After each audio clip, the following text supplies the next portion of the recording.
Hey everybody, it's Rob from Flailthroughs. This is Gundam Battle Operation 2. This is a guest round from Spidey Wing, who titled it Powered Jim clears it in 3 continues. So, pretty sure that's going to be a Kamen Rider X-Aid reference, but that is just my best guess. They finally announced Shin Kamen Rider for Amazon Prime Video in July, a week after Shin Ultraman, which came out last year, finally hits Blu-ray. So I'm looking forward to seeing both of those. Anno's Godzilla was really good, so I'm as much as he loves Ultraman and Kamen Rider, I'm expecting, great things there. So we will see. But yeah, Powered Jim comes in at 350, which I'm guessing this is probably a 350 room because we're seeing a lot of other things at that start at that cost here. The Hygog, the Akzaku, Jim Guard Custom, and Goof Custom starts a little lower, but I think it starts at 350, excuse me. It's the standard Goof that starts lower. But yeah. So definitely, yep, 350. Yeah, this is a 350 room. Powered Jim is a very solid bazooka-toting general. It also has the option of taking the Jim rifle, which is one of the better machine guns in the game, especially at this cost. Probably the other good one at this cost would be the Akzaku machine gun, which comes in at the same price. And at the time this was recorded, the Akzaku machine gun may have not been patched to be really good yet.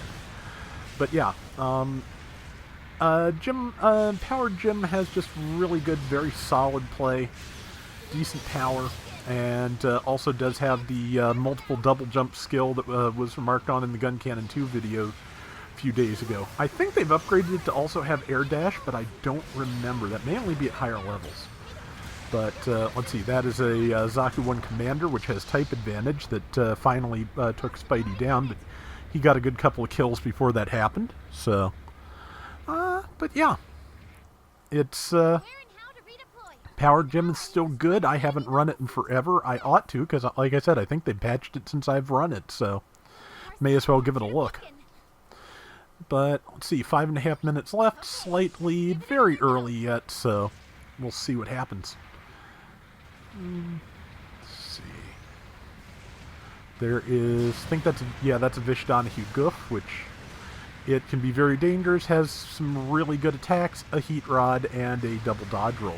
So it can be scary. Yeah, I think the Vish Goof has double dodge roll. I know the Vish Gilgug does. I can't remember if they both do, but I think so.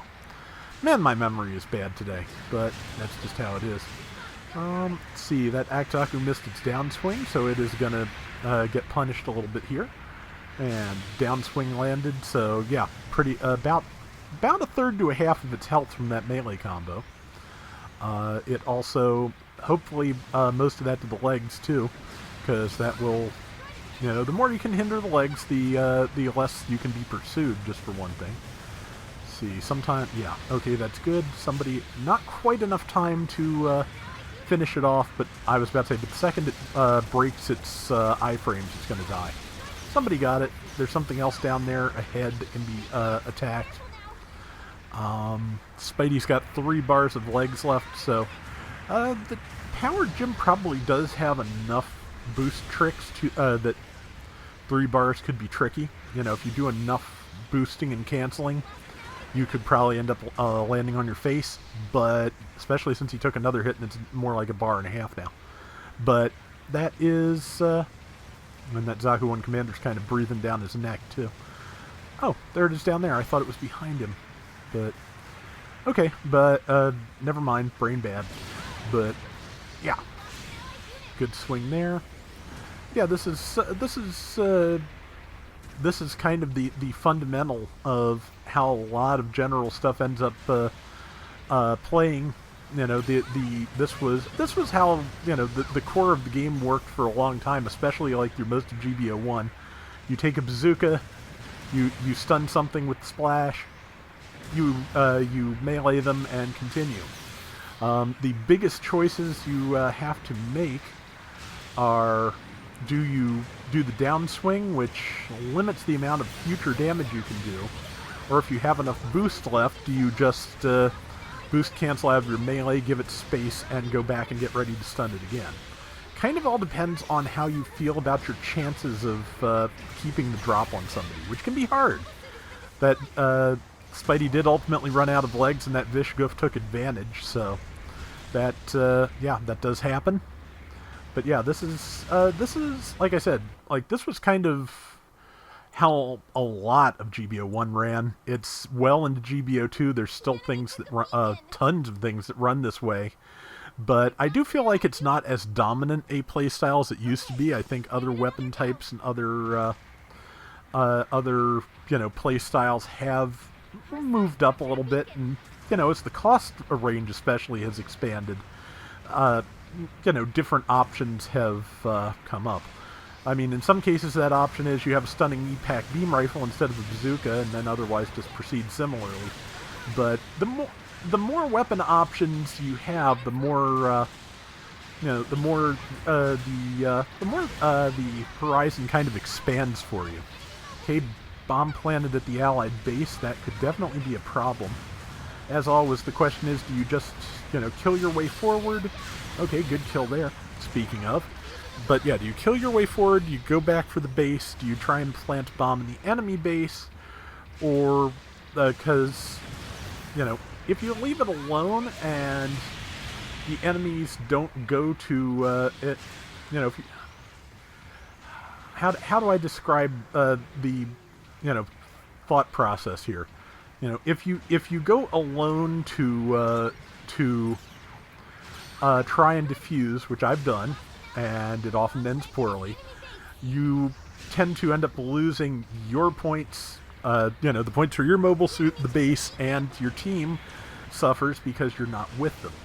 If the whole team goes, that gives the enemy a place to concentrate, and if somebody's defusing, you're still down at least one person, but it can be better than if you just go off on your own. Or, yeah, if somebody goes to defuse, you can, snag their mobile suit. It all just kind of depends on the level of coordination you have with your team, and how much you think you can take advantage of somebody being, around the bomb. Apparently somebody did go and defuse, so I'm impressed. There is Nefrit knocked, which, let's see, I think Spidey hit, but it may have out-prioritied him. I forget. I think the Powered Gym may only have priority too. But looks very much like the bomb that Spidey's teammate set is going to go off, and if so, yep, that will probably provide his team with a pretty solid win, and he's not going to have time to respawn, so there's not enough there's not enough allies left on the board for them to make up the difference, so they're good. And yeah, like I said, Power Gym, very, pretty solid, especially at 350, its native cost. It's a good one. Spidey did top damage at 76k, top assists at 630. 4 kills, 3 deaths, so yep, 3 continues, and yeah, good round. That is going to do it for today's Gundam Battle Operation 2. We'll be back soon with more. Till next time, everybody take care and have fun. Later! So I got myself a copy of Street Fighter 6, and I haven't actually done any of the actual, Street Fighter 6 part.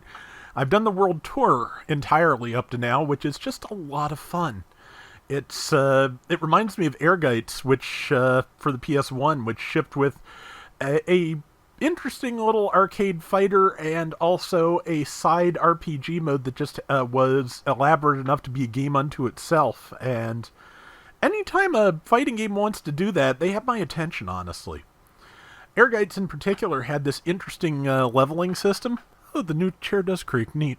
But interesting leveling system where it was based on nutrition, depending on how much protein, carbs, fats, etc. you got in your diet from the food you'd find in the dungeon.